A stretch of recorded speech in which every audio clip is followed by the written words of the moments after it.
आज हम लोग न्यूमेरिकल करेंगे रेसिस्टेंस और रेसिस्टिविटी के ऊपर। इस चांद की बुक मेरे हाथ में है, तो चलिए शुरुआत करते हैं। और हम जो न्यूमेरिकल करेंगे तो रिवर्स ऑर्डर में करेंगे। पहले हम हॉट्स के क्वेश्चंस देख लेते हैं। तो पहला क्वेश्चन हमारे पास है a piece of wire of resistance 20 ohm. एक वायर है जिसका रेसिस्टेंस 20 ओम है, ठीक है। A piece of wire of resistance 20 ohm is drawn out so that its length is increased to twice its original length. Calculate the resistance of the wire in the new situation. कह रहा है कि एक कोई wire है, उसका resistance initial condition में 20 ओम है, उसका लेंथ हम एज्यूम कर लेते हैं एल ही हो, एरिया हम मान लेते हैं ए ही होगा, ठीक है। तो यहाँ से अगर हम निकालना चाहें रेसिस्टेंस तो क्या निकल के आएगा, ये निकल के आ जाएगा क्या। अब कहा जा रहा है कि उस वायर के लेंथ को दोगुना कर दिया गया है। अगर कोई वायर हमारे पास मौजूद है, उसके लेंथ को अगर हम दोगुना कर देंगे तो उसका एरिया क्या हो जाएगा, एरिया उसका कम हो जाएगा, एरिया आधा होगा। लेंथ अगर दोगुना करोगे तो उससे कॉरस्पॉन्डिंग एरिया क्या हो जाएगा, हाफ हो जाएगा। तो यहाँ पे आप क्या लिखोगे, तो एरिया जब हाफ हो जाएगा तो कुछ नया रेसिस्टेंस फिर मिलेगा हमको। तो R2 क्या हो जाएगा हमारा, रो इंटू लेंथ को दोगुना किया गया, लेंथ को दोगुना किया गया, एरिया को हाफ किया गया। तो एरिया को हाफ किया गया तो ये क्या हो जाएगा, ये 2 ऊपर चला जाएगा, ठीक है। अब ये हो गया R2 upon R1 करो, 4 रो एल ए। अब इंटू डायरेक्ट मैं कर दे रहा हूँ यहाँ पे, इंटू ए ऊपर चला जाएगा, रो एल नीचे, इससे ये कट गया, इससे ये कट गया। R1 की वैल्यू कितनी थी, 20 ओम। तो R2 क्या निकल के आ जाएगा, 4 × 20, 80 ओम का। तो नया जो वायर आएगा उसका रेसिस्टेंस क्या निकल के आएगा, 80 ओम रेसिस्टेंस निकल के आएगा, ठीक है। यहाँ तक क्लियर है। अब हम नेक्स्ट क्वेश्चन में चलते हैं, 34 नंबर क्वेश्चन में। The electrical resistivities of 3 materials P Q R are given below. यहाँ पे ऑलरेडी मैं तीनों मटेरियल की वैल्यू लिख रखा है। इसमें कह रहा है इलेक्ट्रिक वायर बनाने के लिए कौन सा मटेरियल लोगे। तो इलेक्ट्रिक वायर क्या होता है, मेटालिक सब्सटेंस होता है। मेटालिक सब्सटेंस की रेसिस्टिविटी बहुत कम होती है। इसमें सबसे कम रेसिस्टिविटी किसकी है, इसकी है, ये 10⁻⁸ है। दूसरा question, handle for soldering iron. जो सोल्डरिंग अप्लायंसेस होते हैं उसके जो हैंडल होता है वो या तो प्लास्टिक का बना हुआ हो सकता है या फिर रबर का बना हुआ हो सकता है। तो प्लास्टिक रबर क्या होता है, इंसुलेटर होता है। इंसुलेटर की जो रेसिस्टिविटी होती है काफ़ी हाई होती है। सबसे ज़्यादा वैल्यू किसकी है, इसकी है, ये हो जाएगा। Third one, solar cell. Solar cell का जो प्लेट होता है वो आपका बना होता है सेमीकंडक्टर से। तो वैसे भी लास्ट में यही एक बचा ही हुआ है, तो ये हो जाएगा। सबसे ज़्यादा रेसिस्टिविटी, सबसे कम रेसिस्टिविटी किसकी होती है, मेटालिक सब्सटेंस की। उससे ज़्यादा रेसिस्टिविटी एलॉयज़ की, उससे ज़्यादा रेसिस्टिविटी सेमीकंडक्टर की, उससे ज़्यादा रेसिस्टिविटी इंसुलेटर की, ठीक है। The electrical resistivities of 4 material, 4 material यहाँ पे दिया हुआ है। कंडीशन है अच्छा कंडक्टर किसको मानिएगा, अच्छा कंडक्टर जिसकी रेसिस्टिविटी कम होगी उसी को मानेंगे। देखो ये वैल्यू 10⁻⁸ है, 10⁻⁸ है। यहाँ से तो पता नहीं चल रहा है, लेकिन इसके साथ कौन सा नंबर मल्टीप्लाई में है वो देखना होगा। तो ये मल्टीप्लाई में होगा तो ये एक बड़ा नंबर देगा, ये एक छोटा नंबर देगा, तो ये आ जाएगा अच्छा कंडक्टर, ये हो जाएगा। रेसिस्टर्स क्या होता है, रेसिस्टर्स एलॉय होते हैं। मैंने अभी कहा सबसे कम रेसिस्टिविटी आपका मेटल का, उससे थोड़ी ज़्यादा रेसिस्टिविटी एलॉय का। तो इससे जस्ट बड़ा कौन है, इससे जस्ट बड़ा यही है, इंसुलेटर। इंसुलेटर जिसकी रेसिस्टिविटी बहुत ज़्यादा हो, ये हो जाएगा। और लास्ट में है सेमीकंडक्टर, सेमीकंडक्टर ये हो जाएगा। फिर अगला क्वेश्चन है कि 5 मटेरियल आपको दिया गया हुआ है, सबसे अच्छा कंडक्टर किसको मानोगे। अब इसमें सब में 10⁻⁸ लगा हुआ है, तो यहाँ से तो पता नहीं चलेगा। इसके साथ कौन सा नंबर अटैच है, मल्टीप्लाई है, वो देखना होगा। सबसे छोटी संख्या कौन है यहाँ से यहाँ तक, ये है, ये हो जाएगी सबसे अच्छा conductor. Which one is better conductor, A और सी। ए अच्छा है या सी अच्छा है, जिसकी रेसिस्टिविटी कम होगी वो अच्छा होगा, ये अच्छा है। Which substance would you advise to be used for making heating elements of electric iron. भाई कौन सा सब्सटेंस यूज करोगे इलेक्ट्रिक आयरन में जो एलिमेंट्स यूज किया जाता है हीट प्रोड्यूस करने के लिए, कौन सा? तो हाई रेसिस्टिविटी जिसकी होगी उसको यूज किया जाएगा। तो जितने भी आपके इलेक्ट्रिकल हीटिंग अप्लायंसेज होते हैं उस सब में लगभग नाइक्रोम यूज किया जाता है, चाहे आयरन की बात हो, इलेक्ट्रिक केटल हो, गीजर हो, सब में नाइक्रोम। दो फायदे हैं नाइक्रोम यूज करने से, एक तो वो रेसिस्ट करता है, करंट को फ्लो होने नहीं देता है, बहुत ऑब्स्ट्रक्शन देता है करंट को फ्लो होने के लिए, जिससे कि उसमें हीट जनरेट हो जाता है, और दूसरा वो बहुत जल्दी ऑक्सीडाइज नहीं होता है, उसका मेल्ट बहुत आसानी से नहीं होता है वो। ठीक है, तो इन दो फायदे की वजह से जो है हम नाइक्रोम का यूज करते हैं जो भी इलेक्ट्रिकल हीटिंग अप्लायंसेज है उसमें। Which two substance should be use for making electric wire. Electric wire which two substances should be used, इसमें से कहा जा रहा है कौन सा दो सब्सटेंस यूज करोगे इलेक्ट्रिक वायर बनाने के लिए। तो रेसिस्टिविटी जिसकी कम होगी, रेसिस्टिविटी जिसकी कम होगी उसको लिया जाएगा। तो देखो एक ये हो जाएगा, एक ये हो जाएगा, इन दोनों को लिया जाएगा वायर बनाने के लिए। तो ये आपके व्हाट्स के क्वेश्चंस समाप्त हो चुके हैं। अब हमको चलना है आगे।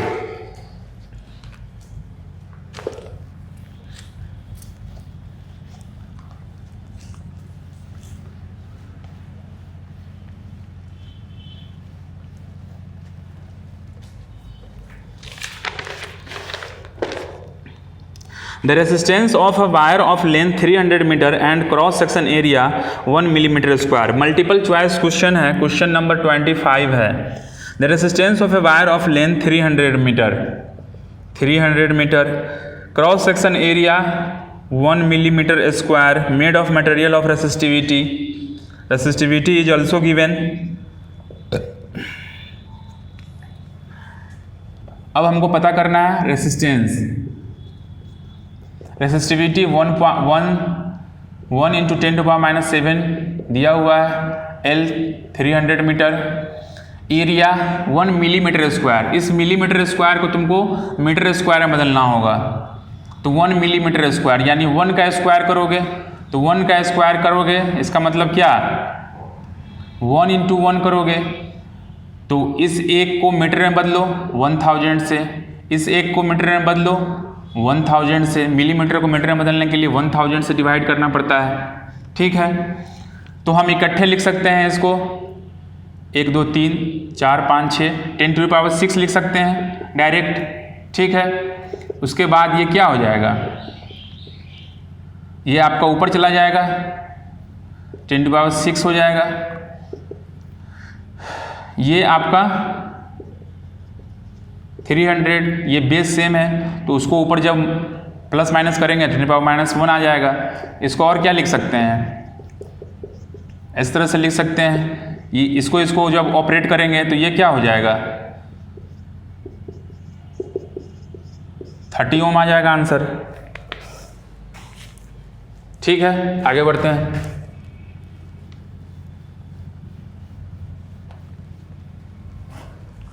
When the diameter of wire is double, diameter of wire जब डबल किया गया, देखो मैं इस पे पहले भी आपको बता चुका हूँ, न्यूमेरिकल ऑन रेसिस्टेंस पे आप जा करके डिटेल से देख सकते हैं।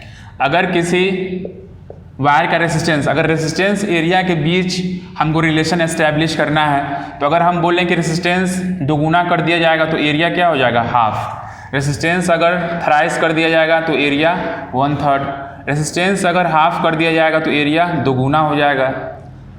ठीक है ना, रेसिस्टेंस अगर 1/3 कर दिया जाएगा तो एरिया 3 हो जाएगा।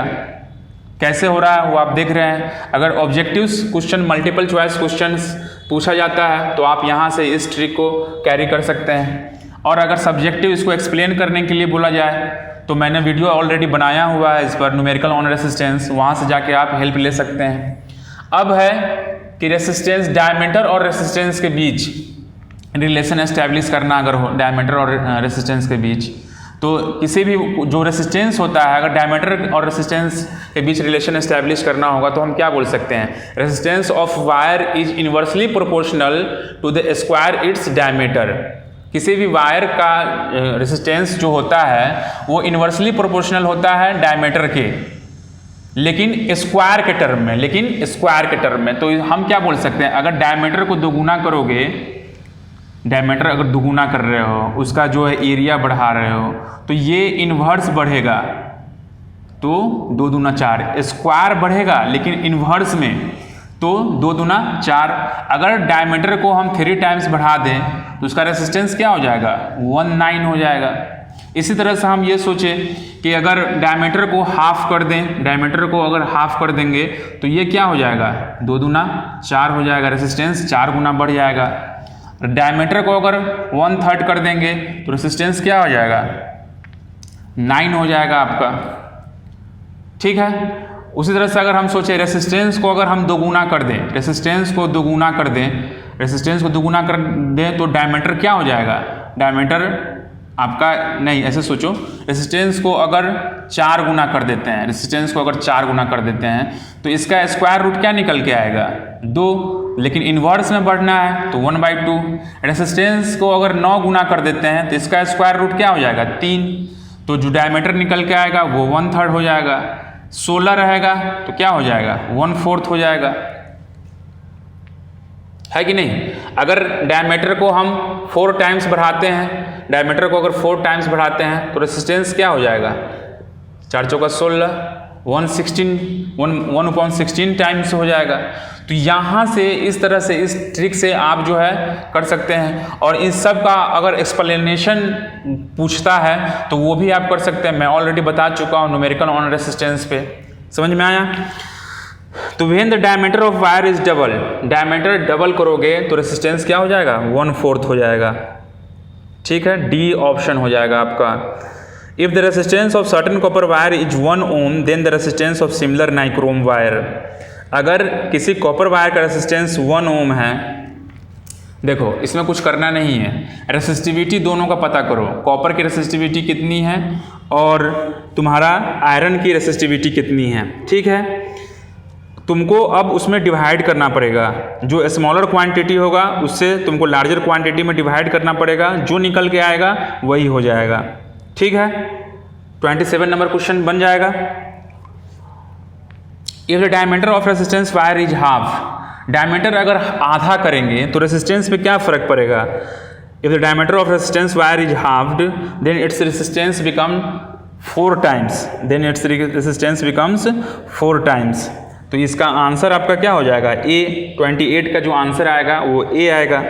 29 the resistivity of a certain material is 0.6 ohm. 0.6 ohm metre किसकी रेसिस्टिविटी होती है, सेमीकंडक्टर की रेसिस्टिविटी होती है, जर्मेनियम की। कुछ रेसिस्टिविटी की वैल्यू को याद रखना होगा। When the area of cross section of conductor is double, area of cross section को डबल किया गया, एरिया ऑफ क्रॉस सेक्शन को क्या कर दो, डबल कर दो, तो रेसिस्टेंस क्या हो जाएगा, हाफ हो जाएगा, रेसिस्टेंस आपका हाफ हो जाएगा। The resistivity of copper metal depends on only of the following factors.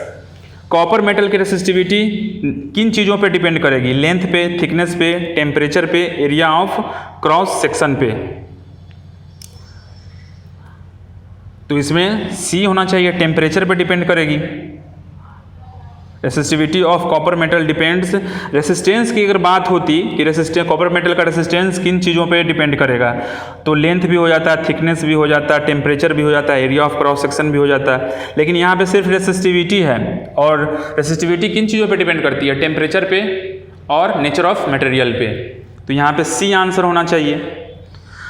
32 if the area of cross section of resistance wire is halved, area of cross section half किया गया है तो resistance क्या हो जाएगा, 2 टाइम्स बढ़ जाएगा रेसिस्टेंस, है ना।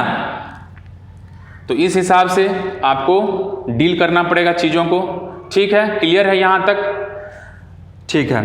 अब लॉन्ग आंसर टाइप क्वेश्चन में चलते हैं। 24 के जितने भी क्वेश्चंस है वो मैंने जो थ्योरी पोर्शन पढ़ाया है रेसिस्टिविटी उससे रिलेटेड है, आप वहाँ पे जाकर मदद ले सकते हैं, थोड़ा सा मेहनत कीजिए। शॉर्ट आंसर टाइप क्वेश्चंस में भी न्यूमेरिकल है, मैं उसको डील कर रहा हूँ 14 नंबर क्वेश्चन से।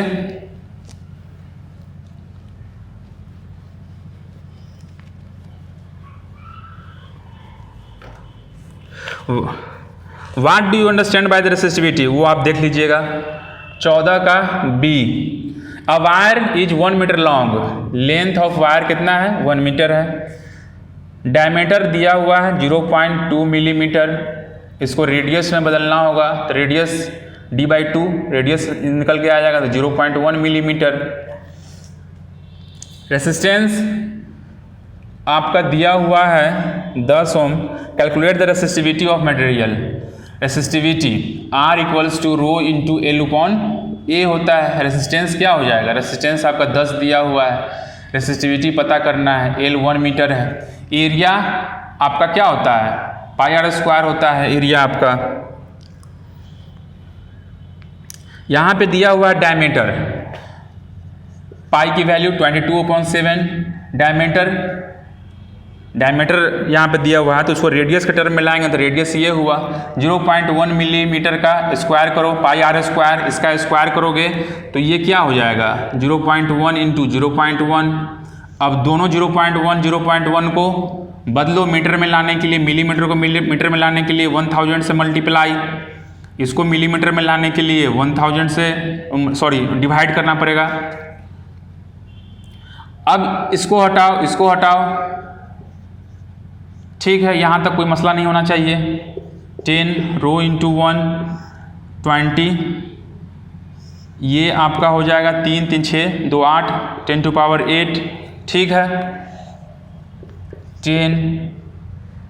अब ये वैल्यू क्या हो जाएगी, यहाँ चली जाएगी 7 इंटू 10⁻⁻8, नहीं अभी 8 ही रहेगा, जस्ट ये ऊपर गया है। 22 रो 10 इंटू 22 7 इंटू 10⁸, ठीक है, रो 10 इंटू 22, ठीक है। इसको अब ऊपर ले जाएंगे तो ये क्या हो जाएगा, इस तरह से हो जाएगा, ये पावर 1 है तो ये आपका 10⁻⁻7 हो जाएगा, 22/7 हो जाएगा।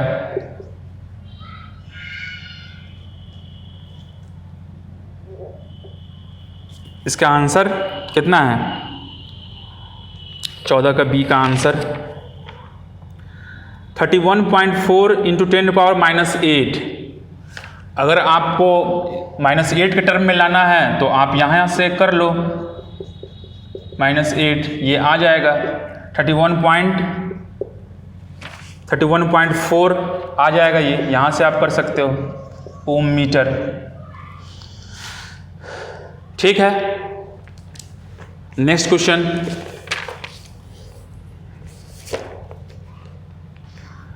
पंद्रह का बी, 15 का ए थ्योरी पोर्शन है, वो आप मेरे वीडियो से जा करके देख सकते हैं।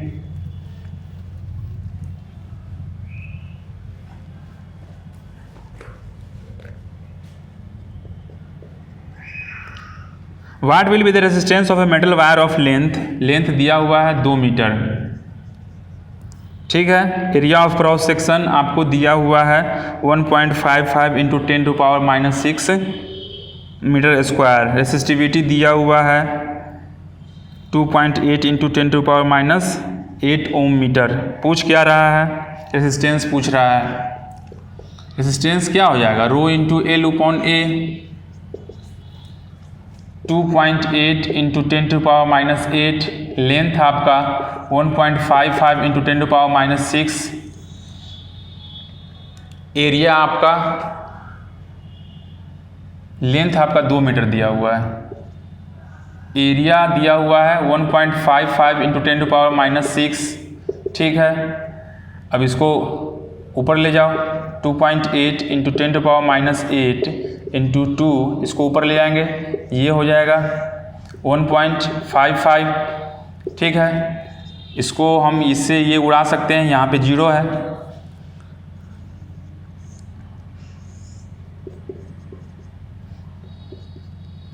ये क्या हो जाएगा,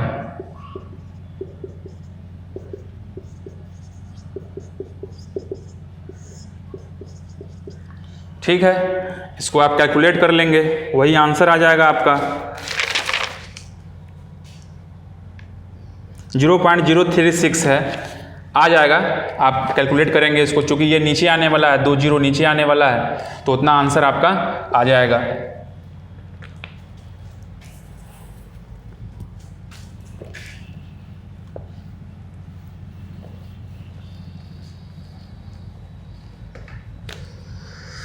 16 का ए आप खुद से करेंगे, प्रयास करेंगे। 16 का B, calculate the resistance of copper wire.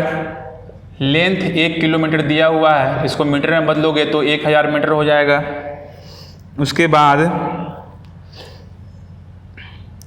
Diameter दिया हुआ है 0.50 मिलीमीटर, इसको रेसिस्टेंस से बदलोगे तो क्या हो जाएगा, 0.25 मिलीमीटर हो जाएगा। ठीक है। उसके बाद resistivity is also given 1.7 into 10⁻⁻8 ohm metre. ठीक है। रेसिस्टेंस क्या होगा, rho into L upon A. हर बार फार्मूला लिखो ताकि तुमको अलग से इसको मेमोराइज करने की जरूरत नहीं पड़े। 1.7 इंटू 10⁻⁻8, लेंथ क्या है 1000, हम इसको क्या लिख सकते हैं 10⁻³ लिख सकते हैं। एरिया क्या दिया हुआ है πr², आर आपका क्या है 0.25 है, तो इसका स्क्वायर करो। इसका स्क्वायर करोगे तो इसको 2 बार लिखना पड़ेगा। अब इसको बदलो मीटर में, इसको बदलो मीटर में, यहाँ से इसको हटाओ तो 2 जीरो इस पर आके बैठेगा, यहाँ से इसको हटाओ 2 जीरो यहाँ पे आके बैठेगा। ठीक है ना। 1.7 इंटू 10⁻⁻8 इंटू 10⁻³, इसके बाद 27, हम इसको ऐसे लिख सकते हैं 25 इंटू 25 625। ये कितना हो जाएगा 3 2 5, 3 2 5, 10 के पावर 10 हो जाएगा। 1.7 इंटू 10⁻⁻8 इंटू 10⁻³, 7 इंटू 10⁻10, 22 इंटू 625। ये 10 और 3 13, बेस सेम है तो पावर क्या होता है, जुटता है। अब 13 में से 3 चला गया तो 13 में से 3 चला जाएगा तो आपका कितना हो जाएगा, ये 8 है बाबू। 10 3 13, 13 में से 8 गया 5।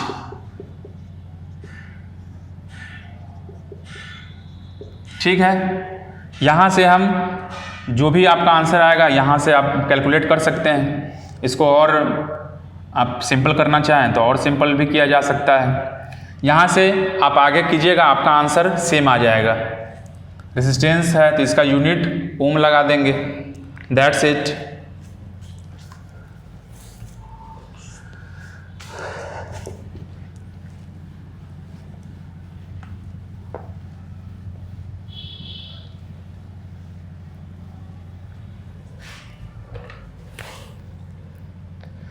सत्रह आप देख लीजिएगा, मैं इस पर बहुत काम किया हूँ, बहुत पढ़ाया हूँ मैं इन सब चीज़ों को, मेरे वीडियो में जाकर आप देख सकते हैं। 18 नंबर भी आप खुद देख सकते हैं। 19 का ए, 19 का B. Calculate the resistance of aluminium cable of length 10 kilometre. Length दिया हुआ है 10 किलोमीटर, तो इसको मीटर में बदल लो। उसके बाद डायमीटर तुमको दिया हुआ है 2 मिलीमीटर, इसको रेडियस में बदल लो तो 1 millimetre. If the resistivity of aluminium 2.7 into 10⁻⁻8 ohm metre. Resistance तुमको पता करना है, rho into L upon A. 2.7 into 10⁻⁻8। Length कितना जीरो है, इस पर 4 जीरो है। एरिया आपको πr² करना होगा। आर, इसको मिलीमीटर से मीटर में बदलने के लिए 1000 से आपको क्या करना पड़ेगा, मल्टीप्लाई। ठीक है। डायरेक्ट मैं लिख देता हूँ 10⁻6 लिख देता हूँ। ठीक है ना। πr², यानी कि रेडियस 1 इंटू 1 और उसको मीटर में बदल दिए हैं तो उससे डिवाइड कर दिए हैं। ये क्या हो जाएगा आपका 10⁻⁻4 हो जाएगा। ठीक है। ये 7 इंटू 10⁻6 हो जाएगा। ये 22 हो जाएगा। ये क्या हो जाएगा, ठीक है। यहाँ से कर लेना, आ जाएगा आंसर, कोई दिक्कत नहीं है, आंसर आ जाएगा। नहीं आएगा तो आप कमेंट बॉक्स में हमको कमेंट कीजिएगा कि सर आंसर नहीं आ रहा है, फिर हम देखेंगे। What would be the effect on the resistance of a metal wire of increasing its length. ये सब चीज़ें मैं बता चुका हूँ, फिर भी मेटल वायर अगर what would be the effect on the resistance of a metal wire increasing its length, अगर लंबाई बढ़ा दोगे तो उसका रेसिस्टेंस बढ़ जाएगा, डायरेक्टली प्रोपोर्शनल होता है। अगर डायमीटर बढ़ा दोगे तो रेसिस्टेंस घट जाएगा। इंक्रीजिंग टेम्परेचर, टेम्परेचर बढ़ा दोगे रेसिस्टेंस बढ़ जाएगा। ठीक है। How does the resistance of wire vary with its area of cross section. ये सब के सब चीज़ मैं ऑलरेडी डिस्कस कर चुका हूँ आप लोगों के साथ। ठीक है। Very short answer type questions भी बताना है क्या? आप कोशिश कीजिए थोड़ा, आप थोड़ा सा कोशिश कीजिए, आपसे बन जाएगा। इसमें मैं कुछ क्वेश्चंस को ले लेता हूँ। Which has more resistance, a long piece of nichrome wire और अ शॉर्ट वन। नाइक्रोम का एक लंबा वायर अच्छा रेसिस्टेंस देगा या फिर छोटा वायर अच्छा रेसिस्टेंस देगा? 11 नंबर क्वेश्चन है। तो रेसिस्टेंस किसकी ज़्यादा होती है? रेसिस्टेंस छोटा वायर का रेसिस्टेंस ज़्यादा होगा या फिर लंबा वायर का रेसिस्टेंस ज़्यादा होगा? रेसिस्टेंस डायरेक्टली प्रोपोर्शनल होता है लेंथ के। लेंथ अगर बढ़ाओगे तो रेसिस्टेंस भी बढ़ेगा, यानी जो लंबा वायर है उसका रेसिस्टेंस क्या हो जाएगा? ज़्यादा हो जाएगा। Thick piece of nichrome wire और थिन पीस, मोटा नाइक्रोम का वायर ज़्यादा रेसिस्टेंस देगा या पतला? तो रेसिस्टेंस इन्वर्स प्रोपोर्शनल होता है एरिया का। तो मोटा का जो है एरिया ज़्यादा होगा तो उसका रेसिस्टेंस क्या होगा? कम होगा। पतला का एरिया कम होगा तो रेसिस्टेंस क्या होगा? ज़्यादा होगा। तो थिन पीस हो जाएगा। ठीक है, आप कोशिश करेंगे, जहाँ दिक्कत होगा आप मुझे बताइएगा। 12 का ए क्वेश्चन ले लेते हैं। How does the resistance of a pure metal change if its temperature decreases. देखो, जो प्योर मेटल होता है ना, प्योर मेटल जो होता है उसमें टेम्परेचर अगर हम बढ़ाते हैं तो उसका रेसिस्टेंस बढ़ना शुरू होता है। वही मेटल जो थोड़ी देर पहले ओम्स लॉ को फॉलो कर रहा था, लेकिन कंटिन्यूअस करंट फ्लो करने से अब वो ओमिक सब्सटेंस नहीं रह गया, ओमिक कंडक्टर नहीं रह गया, जिस वजह से अब उसका टेम्परेचर वैरी करेगा। तो टेम्परेचर बढ़ने से प्योर मेटल का रेसिस्टेंस बढ़ता है, टेम्परेचर बढ़ने से सेमीकंडक्टर का रेसिस्टेंस घटता है। तो जो नॉन ओमिक सब्सटेंस है यानी कि सेमीकंडक्टर्स हैं वो तो नॉन ओमिक हैं ही, लेकिन जो ओमिक सब्सटेंस हैं वो भी टेम्परेचर जब बढ़ना शुरू होता है तो नॉन ओमिक जैसा बिहेव करना शुरू कर देता है, मतलब वो नॉन ओम्स लॉ को फॉलो अब नहीं करेगा। How does the presence of impurities in a metal affects it's resistant. अगर किसी मेटल में इम्प्योरिटीज़ बढ़ जाती है, हम उसको एक्सट्रैक्ट नहीं कर रहे हैं, उसमें इम्प्योरिटीज़ है, तो मोर इम्प्योरिटीज़ मोर रेसिस्टेंस। जितना ज़्यादा इम्प्योरिटीज़ आपके मेटल्स में होगा उतना ज़्यादा रेसिस्टेंस प्रोड्यूस करेगा वो मेटल। ठीक है, होप आपको समझ में आया हो ये वीडियो। तो प्लीज़ लाइक कीजिए, सब्सक्राइब कीजिए। Thank you very much.